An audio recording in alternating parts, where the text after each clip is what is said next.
And I think we are live.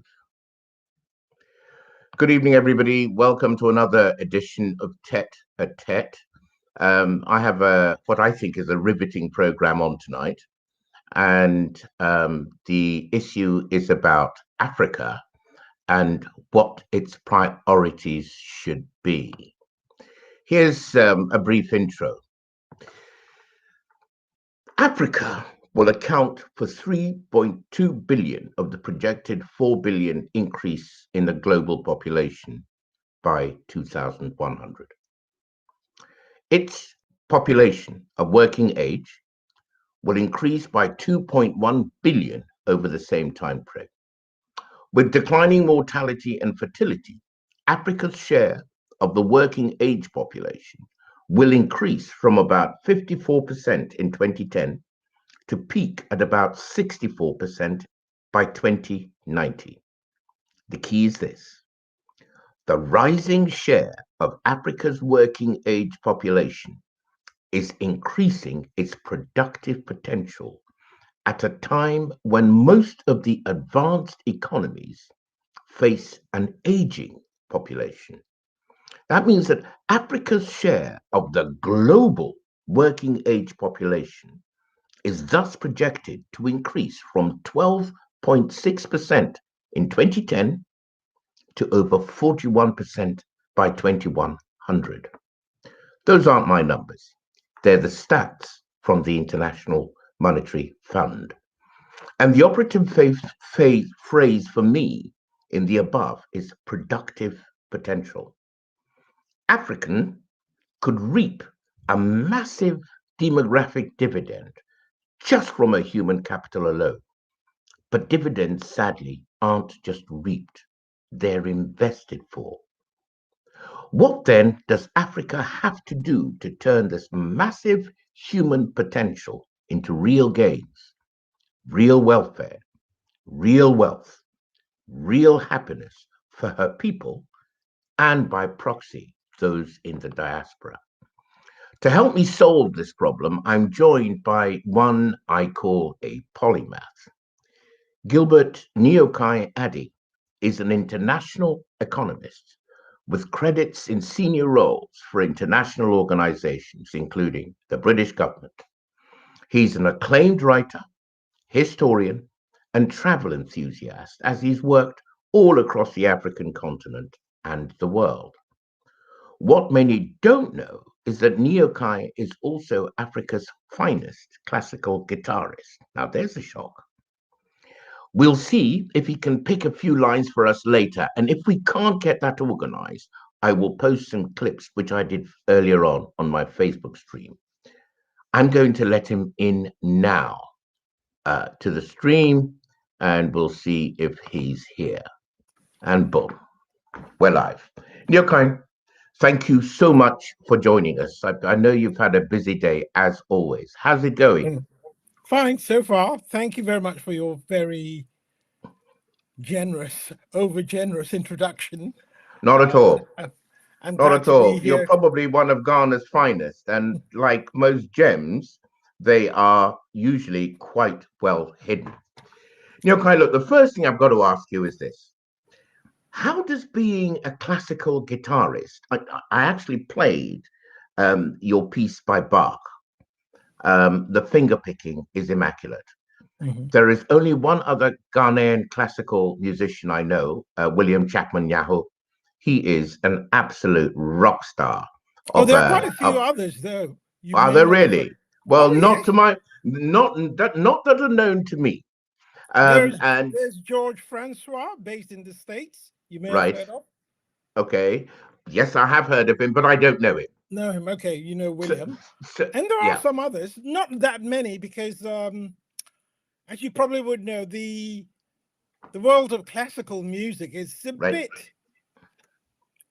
I wouldn't say close to people of African heritage, but it's quite challenging.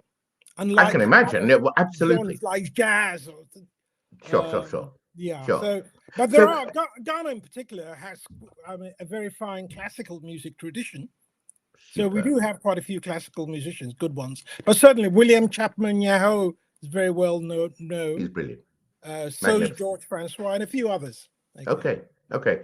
Now, tell me, I mean, how do you deal with the kind of collision of ideas in that, people talk about classical musicians and the first thing that comes to mind is certainly not a Ghanaian economist. So Yeah. how does that, jar and play with your persona as an African? I know that wherever you go, you use the name Nii Okai, but we'll come to that later. Yeah. So how does that jar with your persona as an African?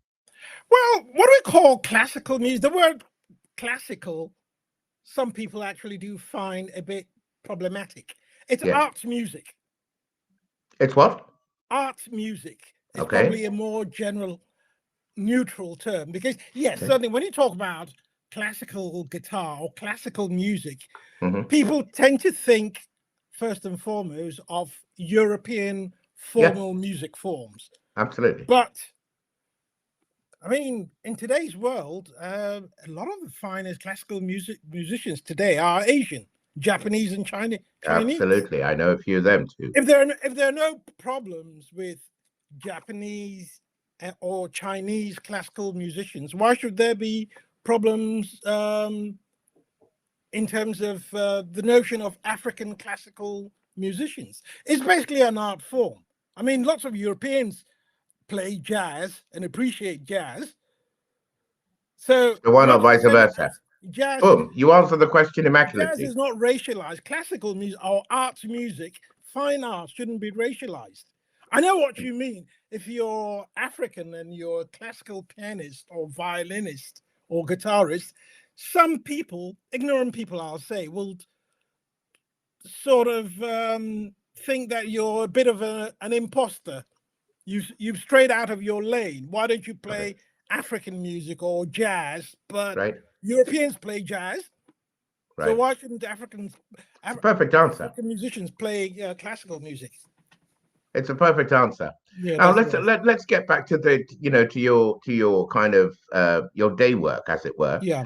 So what's your professional background and what have you done in Africa?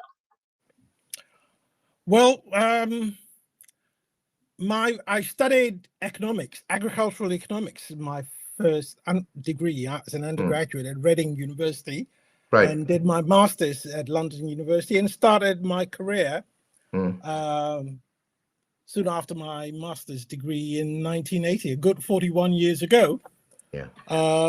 You paid your dues. The British government, and I worked in the Caribbean islands and some other parts of the world.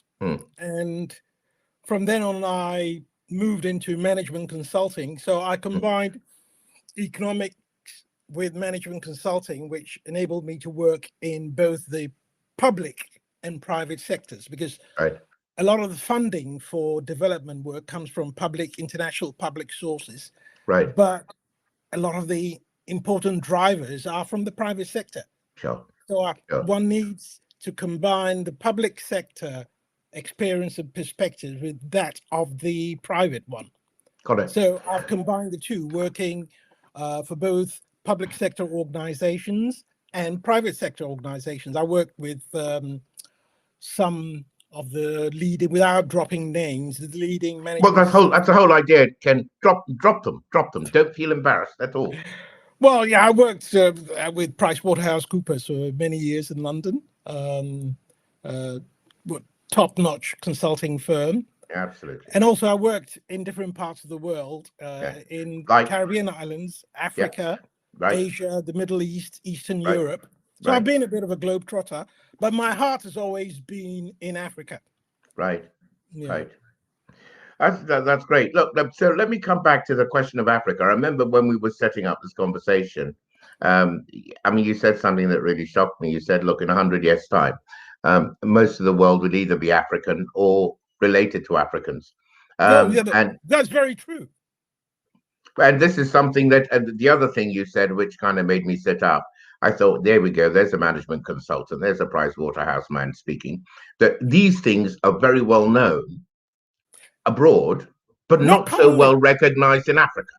No, for a variety of reasons. And also, these facts are now filtering out into the public domain.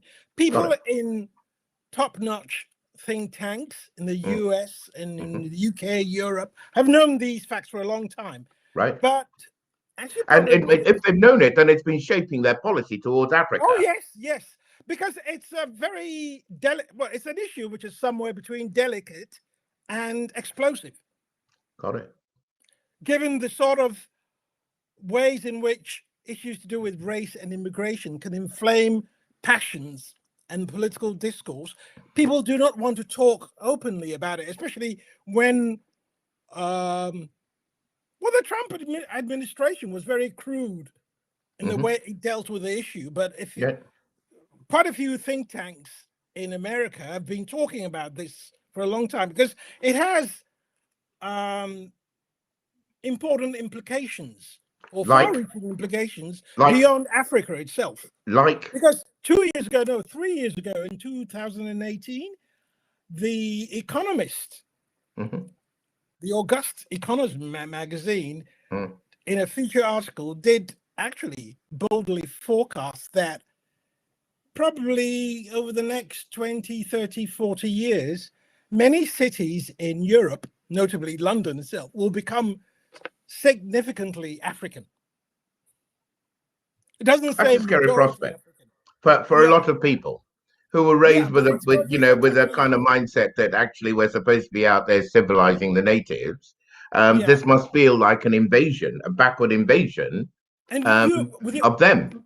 Yes, and with your background in news journalism, you probably would have noticed that, again, 3 years ago in 2018, I think the BBC, it's still on their website somewhere, had a bold prediction, came out with a bold prediction that by around 2030, which is just 9 years from now, there probably will be as many African graduates coming out of London's universities as native white British students. I don't know if you saw that. I've been long aware of this, and it's been interesting how it's been kept out of the mainstream media. It's been because it can easily be exploited by political rebel rousers, and hardcore racists. That look, you remember when Mrs. Thatcher first came to power in 1979, and all the talk about immigrants swamping Britain and the whole raft of legislation to limit the numbers of flowing in non-white European immigrants to the UK. So it's a very touchy issue.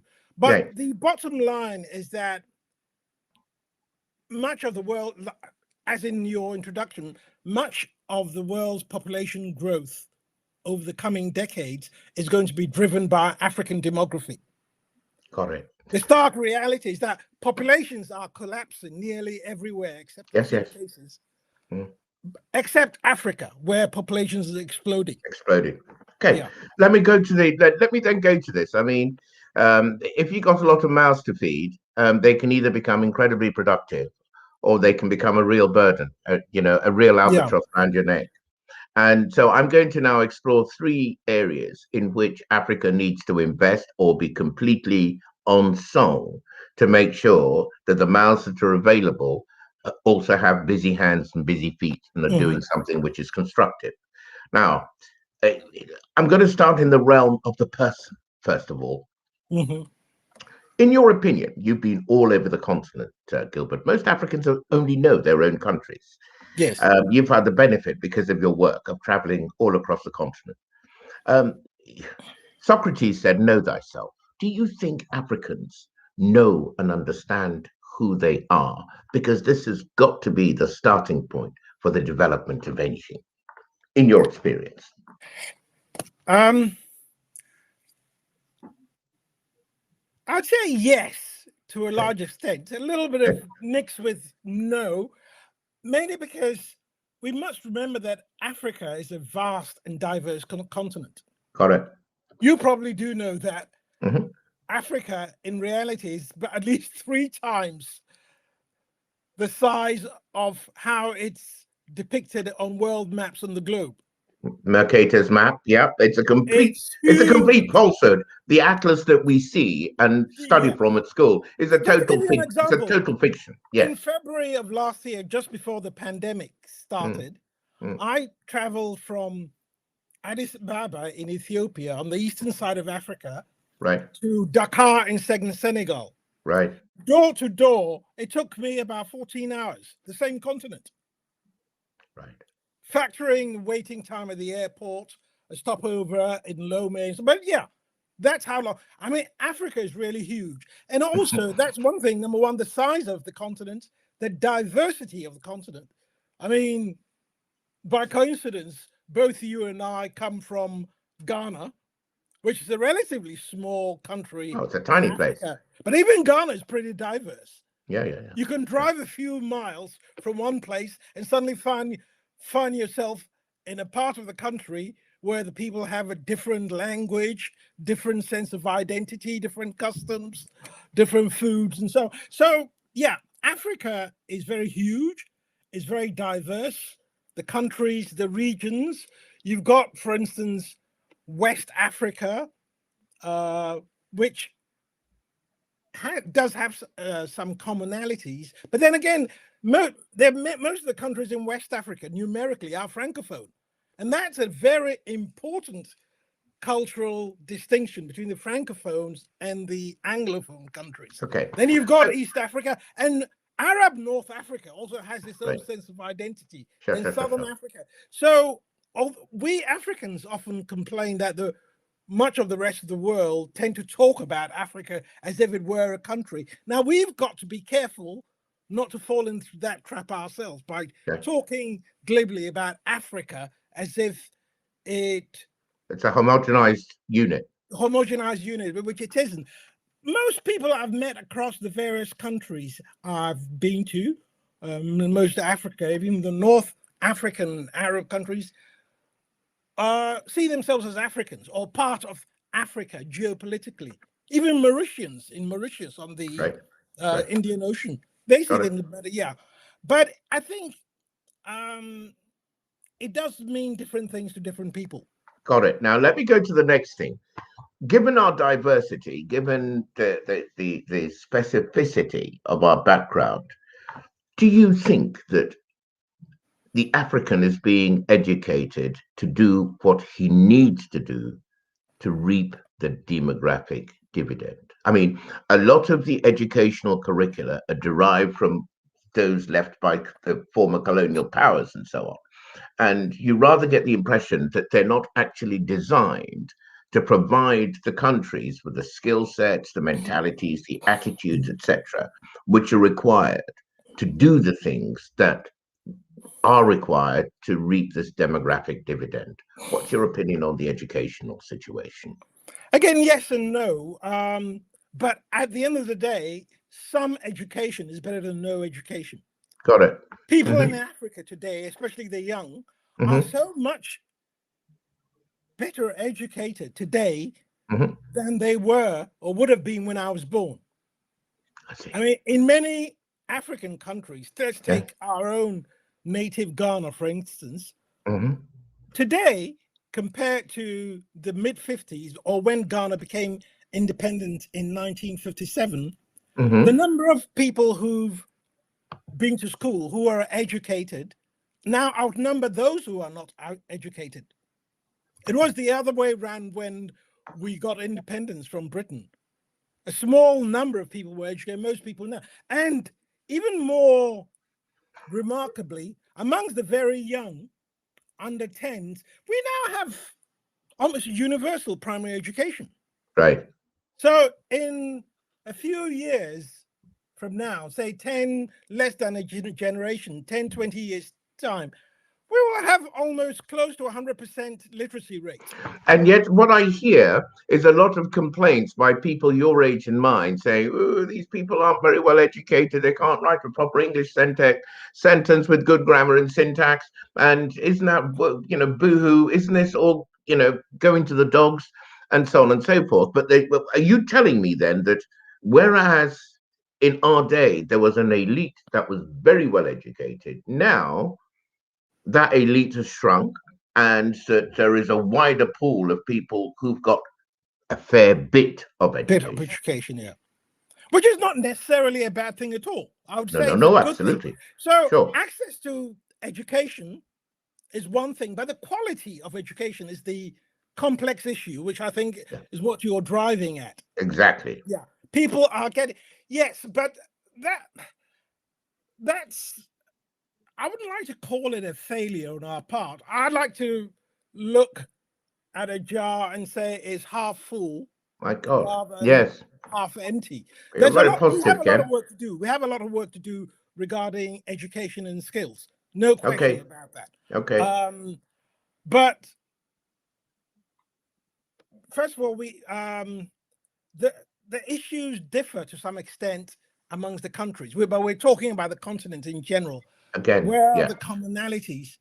We need better quality of education for the ordinary people.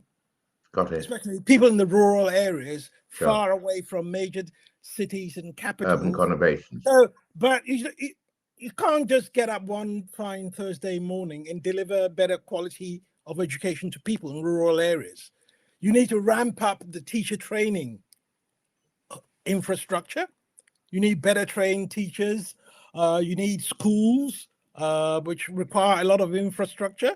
And you're talking about governments that are expected to do so many things, like roads, hospitals, schools, lots of things, and our tax bases are actually quite narrow. So what we need to do,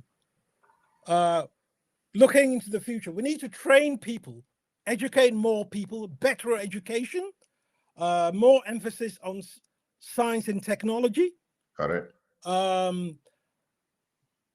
Better training for teachers, and we can't, you see, we tend to expect our governments in Africa to do everything, when in fact there's so much pressure because they've got so many things that they need to do. We still have many areas without roads. Roads cost a lot of money to be, hospitals cost a lot of money, and the tax bases are so small.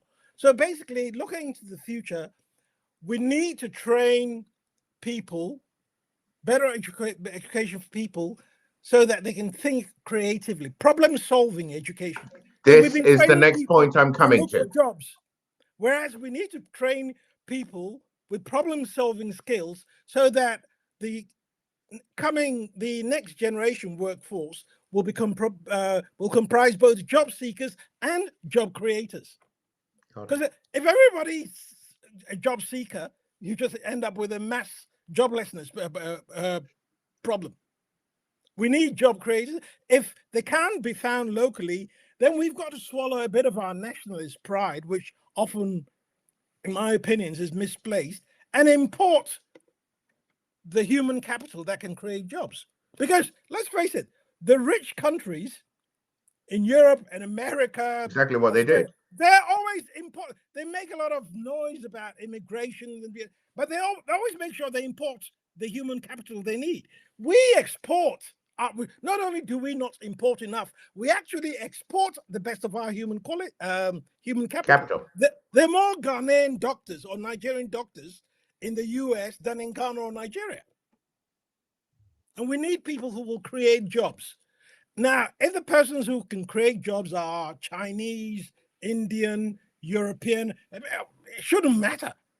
If you need a job on the streets of Lagos or Nairobi, why should it matter? Why should you care the race or nationality of the person who creates the job for you? Got it. Point taken. Okay, I'm going to go next to the next thing. You've linked it so perfectly to governance and culture, systems of governance, Western style democracy, or should it be something else? I'm trying to kind of drill down to what is going to drive the continent to reap the demographic dividend. I'll give you a quick, for example, Idris Deby, the leader of Chad. Yeah, it's the third biggest landlocked country in the world and the biggest landlocked country in Africa. It's a massive place. Population, 15 million. Idris Deby was in power for 30 solid years. He came into power 30 years ago, promising a multi-party democracy. He has died on the front line, rest his soul, defending his nation from incursions by jihadi insurgents from the Sahel. Now, guess what happens next? He's being succeeded by his son, who at 35 is a 3-star general, who becomes a 3-star general at the age of 35. But his son is a 3-star general, and he is going to be the interim president for another 18 months. Now, if things go to form, just as his daddy said 30 years ago that he was going to put in place a multi-party democracy, that 18 months is going to morph into 18 years. And then it's just that he can't live for 180 years. But, you know, but you can see where I'm going with this. Yeah. So do we need to think about different forms of governance that really work for us? Because democracy seems like a bit of a busted flush. I wouldn't say so. I mean, there are democratic countries in Africa. I mean, right. Ghana is one. Well, Ghana's one, yeah. Yeah, there are others, but Nigeria, Kenya. Nigeria may be flawed in some respect, but it is a democracy. Yeah. They're all democracies. Again, Africa is so vast, so diverse, and there are 55 countries. Right. There'll always be a problem country somewhere on the continent. Yeah. And you're right. The landlocked countries, or even the landlocked parts of countries which are not totally landlocked, are often the most problematic countries in Africa. Because take northern Nigeria, for instance. Right. It's a region of Nigeria, but it has a lot of the attributes of a landlocked country. And they're typically the least exposed to ideas from the rest of the world. And if you look at that whole belt of the Sahara or the Sahel region, like the Central African Republic, Mali, I mean, the interior of the Democratic Republic of Congo, because people in these areas have traditionally been underexposed to the rest of the world, to ideas about democracy and so on, but they've got the numbers, and unfortunately, a lot of them, people in those areas, have not engaged with modernity as much as, say, people in places like Accra on the coast or Maputo. But no, hang on, Gilbert. The idea that modernity requires exposure from elsewhere. What about modernity being, caused by exposure from your own people within your own country? Because there are other people. Say, for example, if you take a country like Chad, I mean, it splits into two. There's the totally arid northern part of the country, and then the southern part actually used to make a living from growing cotton. So it's kind of mildly forested. Okay, so why can't there be this interplay and exchange of ideas from within our own countries? The same with the Congo. Well, but the reality of the world, and certainly history, and you're a very well-read man, very cognizant with the forces of history, or recorded history, societies quite often are very slow to change on their own. There needs to be some shock from elsewhere. Got it. I mean, the engagement with modernity could come from local people who themselves have been exposed to modern ideas. I mean, a lot of the modernization that we've had in a country like Ghana has actually come from Ghanaians more than Brits from Britain. No, absolutely. But these are Ghanaians who got exposed to new ideas, new ways of doing things. If anything, we have far too many people on our continent, rural people, especially rural people, who are still stuck in ways of doing things, thinking and behavior, which might have made sense in the 17th, 16th century, but are not really suited to today's world. They're not working now. No, because let's face it, at the end of the day, we do need to build competitive economies or we go under. Because what we call life or this world really is about biological and or economic competition. Got it. You're always competing against the rest of the world. So which means if you're a farmer in, say, Chad, and you're growing cotton, if you do not use fertilizer, or you don't have access to it, or you don't know how to use it, you're going to be at a massive competitive disadvantage vis-a-vis cotton farmers in other parts of the world who are competing with you, whose yields and production will determine the world price. So wherever you happen to be, whatever you're doing, you're competing against the best in the world. Which means you've got to be part of the modern world in order to compete effectively. To be in play. We've only been reading this the last few days about China going into cocoa production in a big way. Right. And people in Ghana are, up in arms. Oh, no, they're horrified. Yeah, what's going to happen to our cocoa? But God, for those who believe in a God, I don't think God has ordained Ghanaian farmers to have a lock on cocoa growing. We have to compete with others, or we won't survive.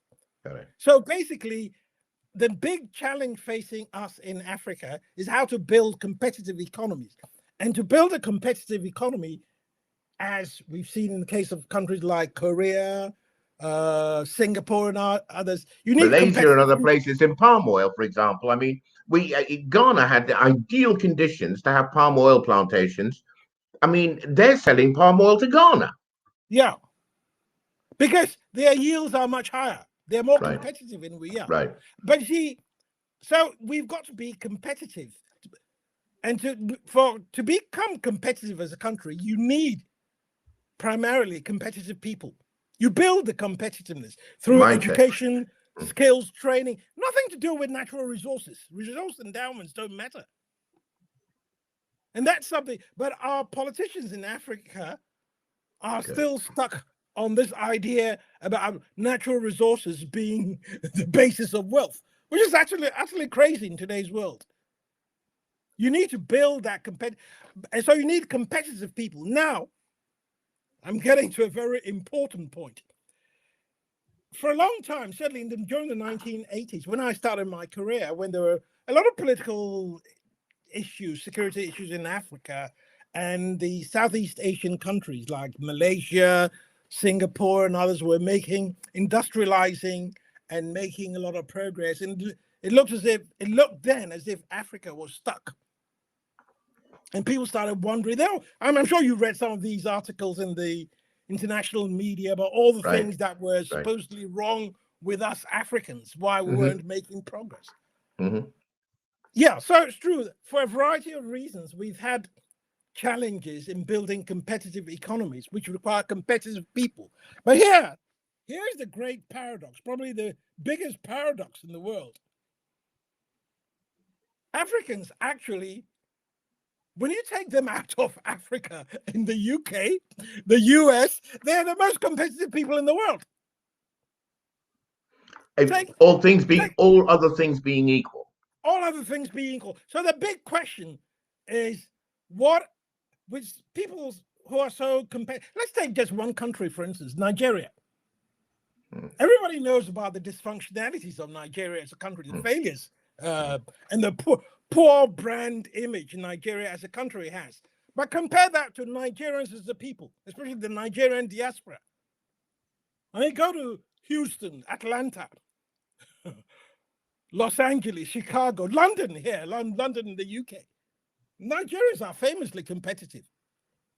In schools and universities, you put Nigerians against people from these countries that have made so much more progress than we've had in our, and the Nigerians may make them look mentally retarded. Yeah, they'll wipe the floor with them. It's well known that the Nigerians are the best educated ethnic group in all of America at the moment. I mean, and by that measuring Probably, it according to attendance as a proportion of their population at elite institutions, your Harvards, your Stanfords, your Caltechs, and so on and so forth. And I'm sure you've read about the mainly Nigerian origin kids in East London, Newham.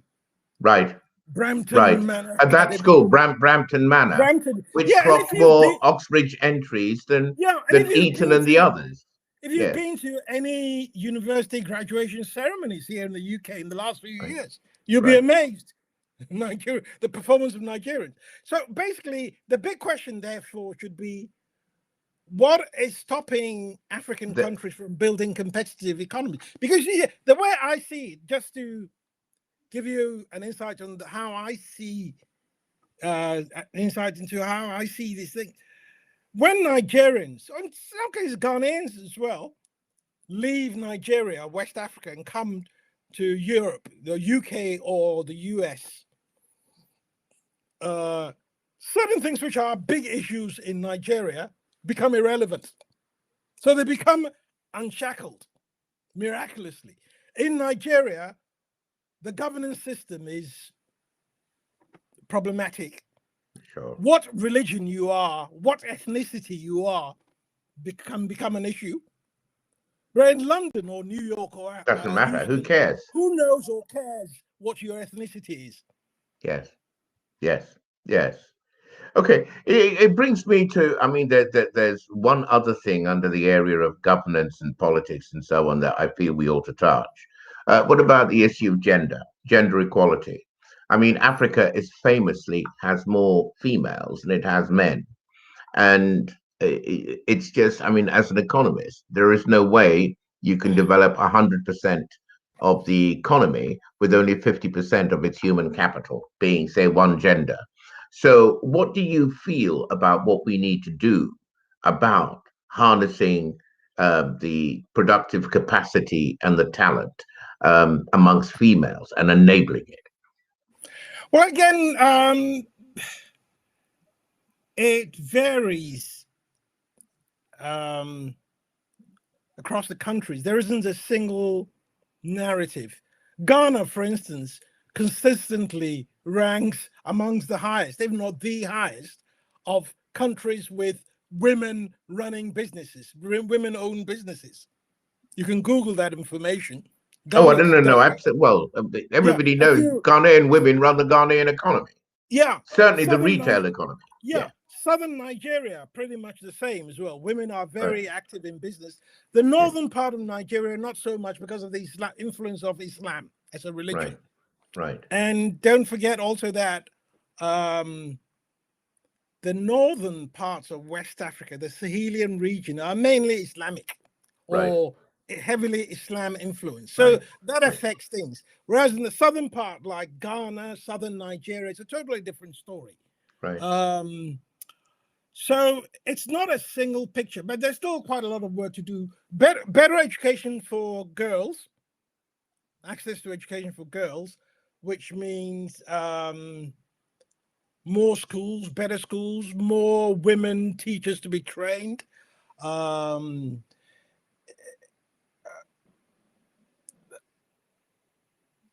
help or assistance, effective programs of contraceptions for girls, so girls do not get pregnant and have to leave. And also, I mean, tomorrow, for example, Gilbert, go into the informal sector, trading, which is a big waste of human resources, basically.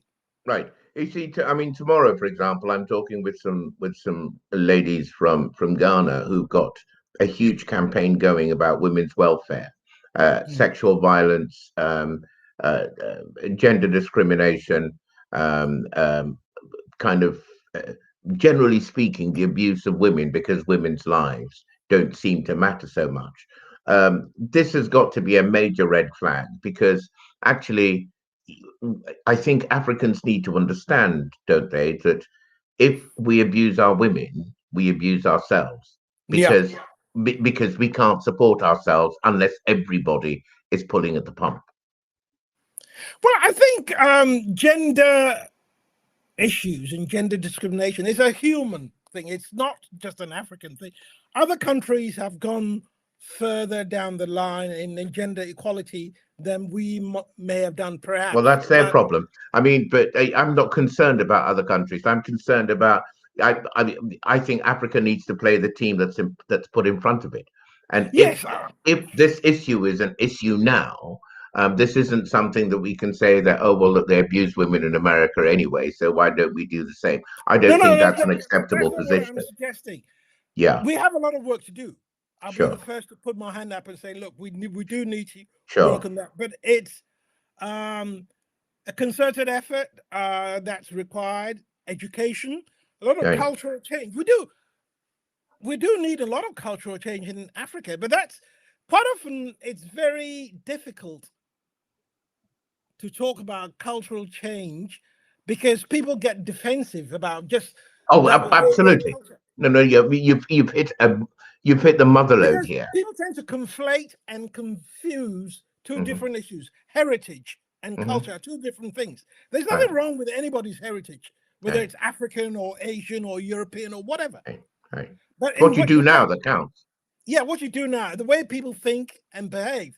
I mean, look at the brouhaha we had in Ghana about lesbian and gay rights, and all kinds of people getting really hot under the collar about what they see as Europeans and Americans telling us what to do. Yeah. Well, it's really about equal rights for people of a different sexual orientation. Which is not that different from the notion of equal rights for people of a different gender. Or even of a different tribe. But of course, they would say that one is God-given and the other one is man-made. Which is a long and rather tedious argument. But that's another conversation we can have another time. Gilbert, let me go to economic science and tech. You talked about people being raised to be competitive, people developing that competitive streak, which apparently, when Africans get out of Africa, is manifested quite dramatically.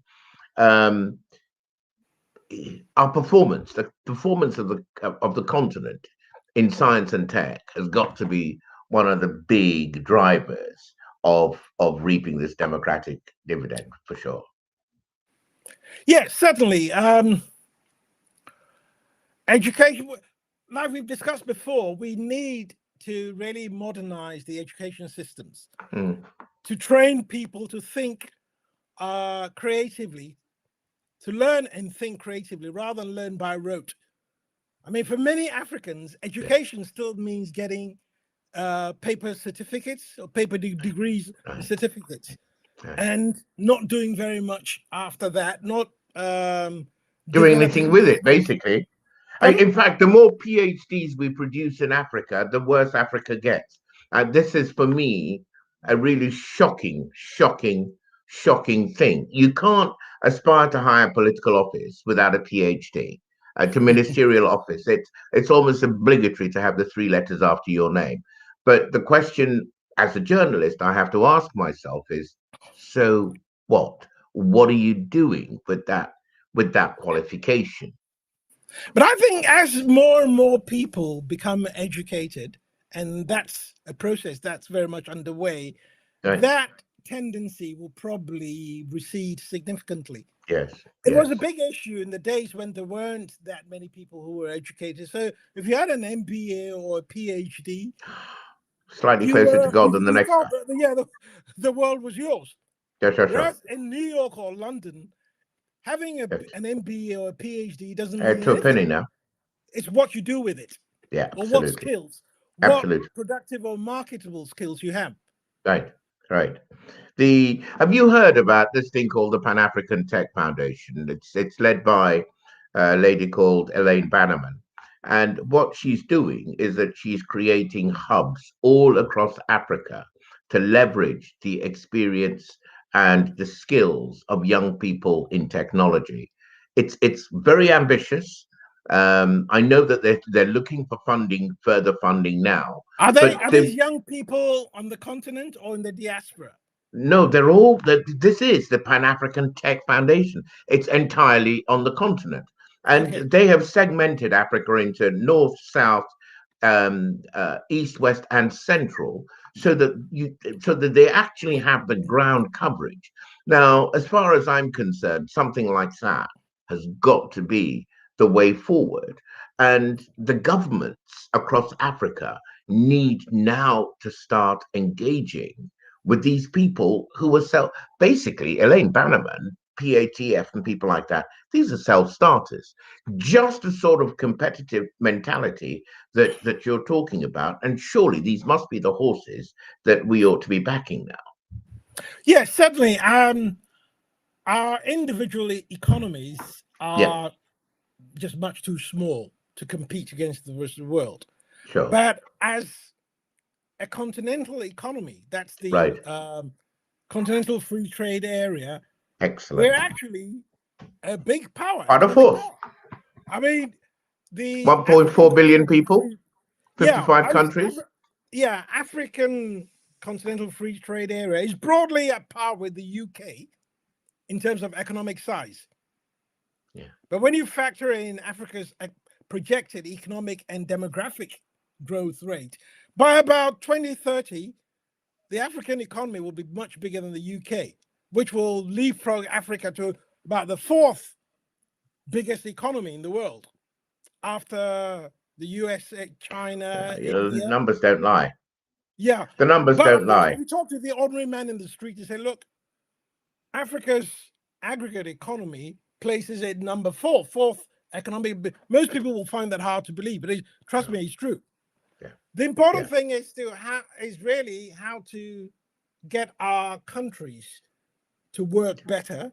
55 countries is not easy, even absolutely. And as diverse as they are. Some countries are easier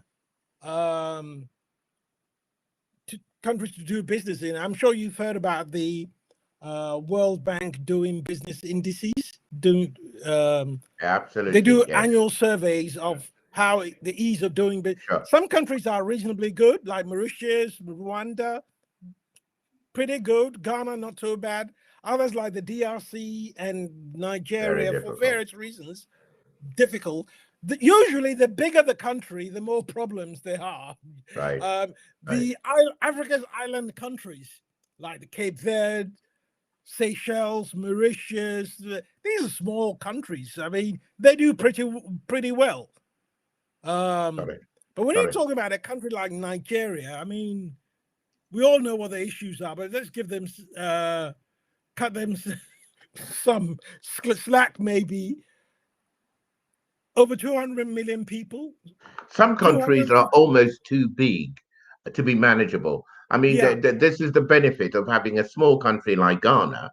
Yeah. I mean, when I was a child, it was 9 million people. Now it's, about 32 million or something of that nature. Million. It's still completely manageable. But Nigeria, multiply that by 10, and you've got some spectacular problems. And the whole political system means compromising, buying people off. It's very difficult to get things done. But so the public sector, again, the government and the public sector is difficult for political reasons.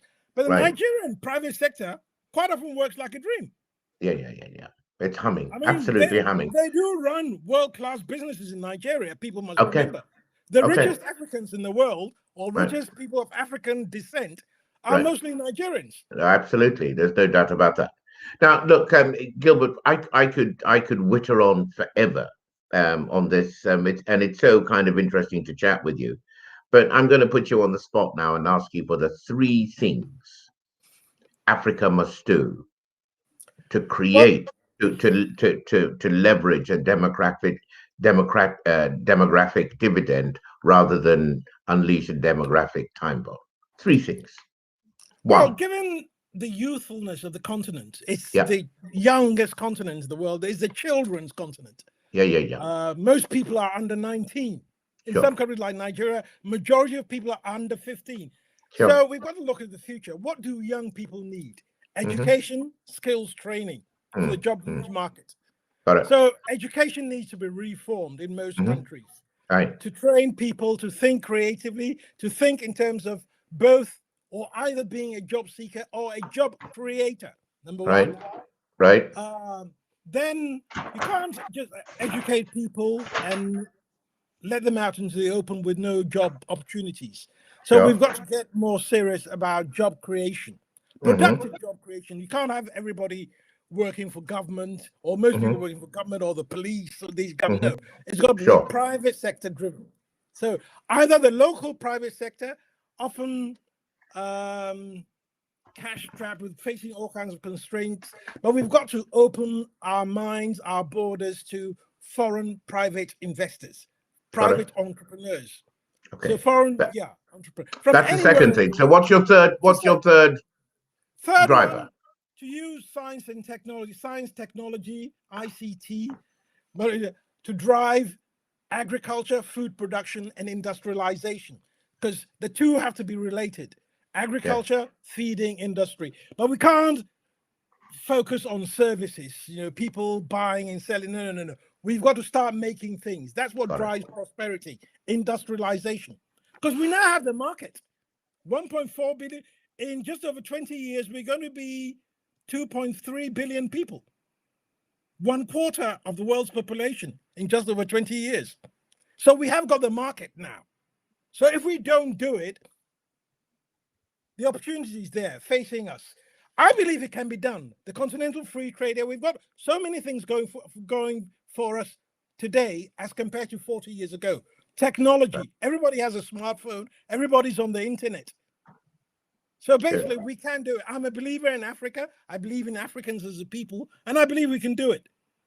Forget about the naysayers. I mean, we've proven them wrong so often, and we will do it again. But there's a lot of work which we have to do. Well, Gilbert, I've got to say you're a breath of fresh air. And with that, we have to close this. I would have liked for you to play us a few bars of the Bach. I listened to your Bach recital on the, whatchamacallit, on SoundCloud today. You're very gifted. Very gifted. What I will do is that when I publish this, I'll put a link to that particular piece. So thanks. Bravo for that. And look, I must say thank you because we've come to the end of our chat. Thanks to you for having me. It's been wonderful. My pleasure. Yeah, my pleasure. Our duty to put the message, the narrative of modern Africa across to people, to Africans themselves. We shouldn't worry too much about what other people think. It's what we think that matters. Absolutely. Absolutely. Okay, Gilbert Nii Okai, thank you so much for joining us. And I'm going to say goodbye. And hope we can talk again. No, absolutely. You're more than welcome. Right. Cheers. Thank you Cheers, very much. Gilbert. Thanks for coming. Bye. Bye.